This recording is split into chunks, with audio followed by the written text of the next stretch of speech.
Once upon a time there was a man who had 3 sons, and the youngest of them was called a fool, and everyone despised and ridiculed him, and at every opportunity offended him. It happened one day that the eldest had to go to the forest to chop wood, and his mother gave him a good pie and a bottle of wine to spare. When he came to the forest, he met an old gray-haired man, wished him good morning, and said, "I am hungry and thirsty. Give me a piece of your cake and a sip of your wine." The clever son replied, "If I give you a taste of my cake and a sip of my wine, I will have nothing left for myself.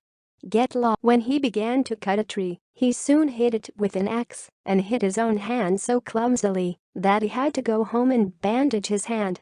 So the little gray-haired man. Then the second son went to the forest, and the mother, just like the eldest, gave this one a cake and a bottle of wine in reserve.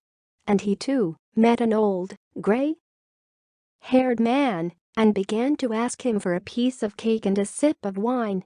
But the second son also answered him very reasonably, "What I give you will be lost to me, get lost." And, without looking, and he was also punished for this, he had barely managed to make a blow or two on the tree, as he cut himself on the leg, so much so that they had to carry him home in their own. Then the fool said, "Father, let me go into the forest once and chop wood. What do you know about this? Here are your brothers and smarter than you, but what damage have they done to themselves? Don't go." The fool, however, begged and begged until his father said, "Come on, go. Perhaps your misfortune will teach you some sense." And his mother gave him nothing in reserve but a flatbread, baked on water in the ashes, and a bottle of sour beer.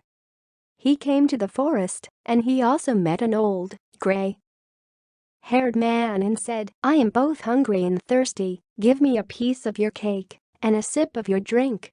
The fool answered him, "Why, all I've got is a flatbread mixed with water and a bottle of sour beer."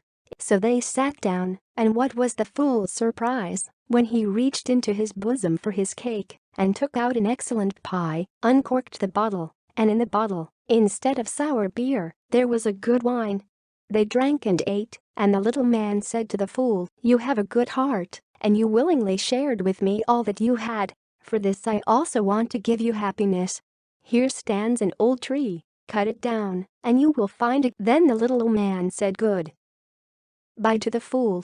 The fool went to the tree, cut it down, and when it fell, he saw a golden goose in the rhizome of the tree. He picked up the goose, took it with him, and went on his way to. The innkeeper had 3 daughters, and when they saw the golden goose, they wanted to see more closely what kind of strange bird it was, and to get at least one of its golden feathers. The older one thought, "I'll find a moment when I can snatch a feather from him," and on the first occasion, when the fool went out, she grabbed the goose by the but alas! And the fingers and the whole hand of the girl and stuck to the wing, as if soldered. Soon after, another one came up. She too was thinking of nothing but how she could get a golden feather for herself, but as soon as she touched her sister, she was glued to her, so that she could not tear herself away. At last a third came up with the same intention, and though the sisters shouted at her not to come near or touch her, she did not obey them. She thought that, if they were there with Gus, why shouldn't she be there too? And she ran up, and as soon as so they had to spend the whole night with the goose. The next morning the fool picked up the goose under his arm and went on his way, not worrying in the least about the fact that the 3 girls who were glued to the goose were also dragging along behind. In the middle of a field on the road they met a pastor, and when he saw this strange procession, he said, "Shame on you, you mean girls. Aren't you ashamed to run after this young fellow? Is that the way it is?" As he did so, he seized the younger one by the hand and tried to pull her away, but as soon as he touched her, he clung to her hand, and a little later the clerk met them, and, not without surprise, he saw Mr. Pastor, who was following the girls. He immediately shouted, "Hey, Mr. Pastor, where are you going so quickly? Don't forget that you and I will have to baptize again today." And he too ran up to the pastor. As the 5 of them were trudging along behind the goose in this way, they met 2 more peasants who were returning from the field with spades on their shoulders.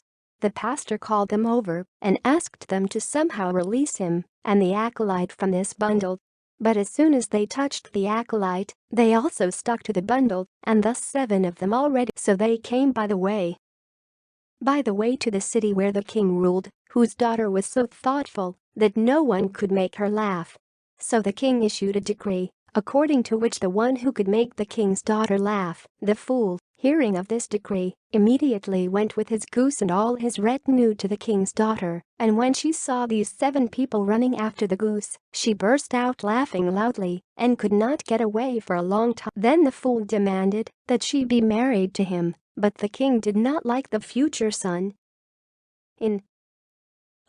He began to invent various evasions and finally said that he would give his daughter for him only when he brought him such an opavalu that the fool remembered the little gray-haired man, who, of course, could help him in this trouble, went to the same forest, and at the place where he cut down the tree, he saw the same little man. The fool asked him what was the trouble in his heart. He replied, "I am so thirsty that I can't quench it with anything. My stomach can't stand cold water, but I have drunk a barrel of wine. But what does this drop mean? If you throw it on a hot stone well, then," said the fool, "I can help you in your trouble. Come with me, and I will quench your thirst." He took the little man to the king's cellar, and he fell on the big barrels of wine and drank so much that his heels were swollen from drinking, and before the 24 hours had passed, the fool asked the king for his bride a second time, but the king was angry that the bad boy, whom everyone called a fool, dared to think of marrying his daughter, so the king made new conditions before marrying the king's daughter. The fool had to get him a piece of bread. The fool, without thinking twice, went straight to the forest, where he saw in the same place a little man who was pulling up his stomach with a belt and making a very sad face, saying, "Just now I have eaten half a loaf of bread, but what can this trifle mean when such hunger torments me? My stomach is empty, and I have to tie my stomach with a belt as tight as possible so as not to starve to death." The fool was glad to hear these speeches. "Come with me," he said, "and I will feed you to your heart's content." He took the little man to the court of the king, who ordered all the flour to be brought from his kingdom and ordered a huge mountain of bread to be baked out of that flour. But the forest man, as soon as he came to that mountain, began to eat, and then for the 3rd time the fool demanded his bride from the king, and the king once more tried to evade him and demanded that the fool get a ship that could move equally on water and on land. "As soon as you come to me in that ship," said the king, "I will immediately." The fool went straight into the forest, saw a little gray-haired man sitting there, with whom he shared his cake, and he said to him, "I have drunk and eaten for you, but I will also give you such a ship as you need. All this I do because you have been." Then he gave him a ship that could walk on land and on water alike, and when the king saw that ship, he could no longer refuse the fool the hand of his daughter. The wedding was solemnized, and on the death of the king, the fool inherited all his kingdom and for a long time lived with his wife in contentment and in harmony.